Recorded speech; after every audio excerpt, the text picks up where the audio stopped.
Après mon baccalauréat, j'ai fait un BTS en bonne analyse et contrôle.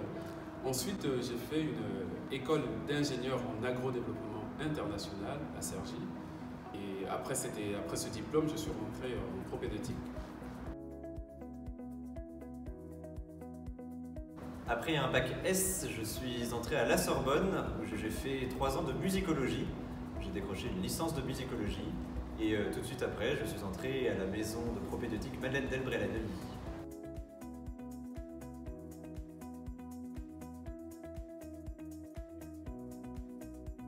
Alors moi, je sers la messe depuis ma première communion. J'étais enfant de chœur pendant très longtemps. Et un jour, 3 prêtres du diocèse m'ont invité à un pèlerinage de servants de messe qu'ils organisaient ensemble. Et donc j'ai participé à ce pèlerinage. Quelques jours, quelques semaines après, je me suis dit, c'est évident, il faut que je sois prêtre. J'avais vu pendant une semaine des prêtres heureux d'être prêtres et qu'on témoignait et je me suis dit, oui, ça c'est fait pour moi.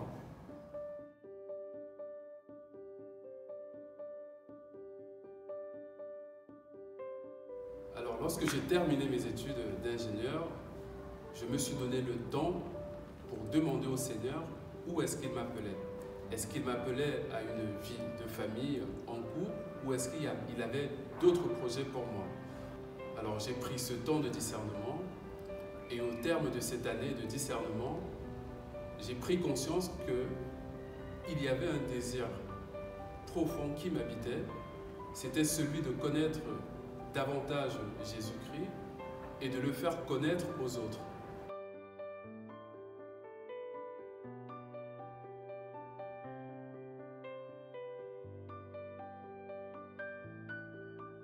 Moi, du côté de ma famille, ça a été très bien accueilli, mon père surtout. Ma mère a eu un peu de mal avec cette annonce-là, elle ne s'y attendait pas et elle s'attendait surtout à ce que je sois marié et qu'elle ait des petits-enfants. Mais voilà, je l'ai un peu pris de court. Et au niveau de mes frères, mon frère m'a dit qu'il n'était pas surpris de ma décision de rentrer au séminaire. J'étais assez surpris de cette réponse-là.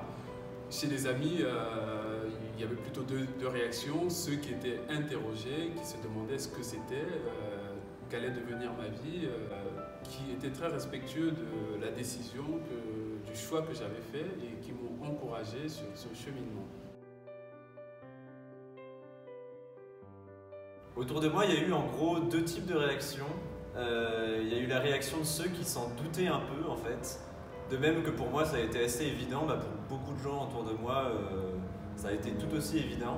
Et puis il y en a plein d'autres aussi qui ont été assez surpris et qui se sont au début inquiétés plutôt des choses matérielles. Alors où est-ce que tu vas vivre, comment ça va se passer, est-ce que tu vas gagner de l'argent et tout ça. Et aujourd'hui, même s'ils ont compris les aspects extérieurs, je pense qu'ils n'ont pas forcément compris ce qui se passait au fond de moi. Donc il y a eu vraiment ceux qui ont compris ce qui se passait au fond de moi, le fait que c'était vraiment le Seigneur qui m'appelait.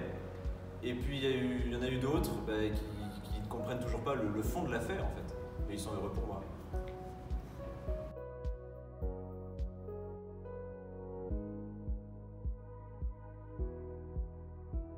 Pour moi, le temps de ma formation se passe bien. J'ai vraiment eu de la chance d'avoir été en fait pris au sérieux tout au long de ma formation. Je crois que c'est vraiment ce que je peux dire. Que ce soit en propédeutique ou au séminaire, mes formateurs m'ont vraiment pris au sérieux. Ils m'ont accueilli pour ce que j'étais, ils m'ont respecté comme j'étais. Ils m'ont fait progresser évidemment sur tel ou tel point, mais j'étais vraiment heureux. Je me suis vraiment senti à ma place tout au long de ma formation. Alors ces années de formation ont été pour moi un réel bonheur. Je me souviens de la propédeutique. En propédeutique, j'ai découvert la liturgie des heures. Cette prière des psaumes que je ne connaissais pas du tout. Et aussi la découverte de la vie monastique, puisque nous faisions des retraites dans des abbayes que je connaissais très peu et c'était vraiment très intéressant. Ensuite, la vie au séminaire après la propédeutique, c'était aussi... j'ai été marqué par la cohérence de la foi chrétienne avec les aspirations profondes de la vie des hommes. Et pour avoir fait des études scientifiques, moi j'ai trouvé ça très enrichissant, voilà, de voir cette cohérence-là dans la foi chrétienne. Voilà. Et ensuite, un aspect aussi qui m'a porté pendant cette vie au séminaire, c'est la vie fraternelle qui, je trouve, est une chance ou une occasion de mettre en pratique tous ces cours que nous avons aussi bien en philosophie qu'en théologie.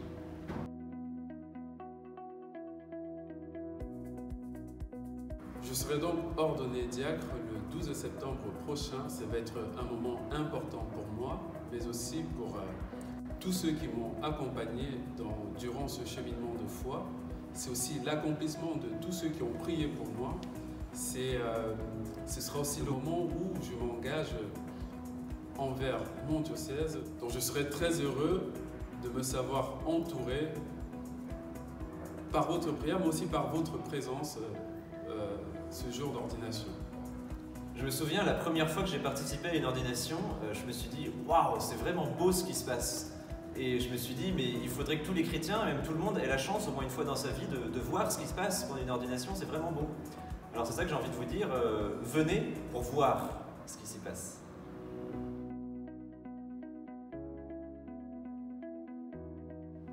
Je crois que chacun de nous avons un désir profond qui correspond à notre chemin de bonheur. Et le Christ est celui qui vient éclairer ce chemin de bonheur, car il veut notre bonheur. Donc je vous invite à prendre le temps de demander au Seigneur quel est ce chemin de bonheur auquel il vous appelle. Alors Raoul disait, il a complètement raison, que c'est important de se poser des questions, et la question de la vocation est une belle question. Et moi j'aurais envie de rajouter qu'il est aussi important de trouver des réponses à ces questions. Alors pour ça, je vous invite à trouver des personnes de bons conseils. Ça peut être votre parrain, votre marraine, un prêtre que vous connaissez bien, ou alors tout simplement le responsable du service des vocations. Et ces gens-là, s'ils sont vraiment de bons conseils, vont pouvoir vous aider à trouver la réponse à votre question.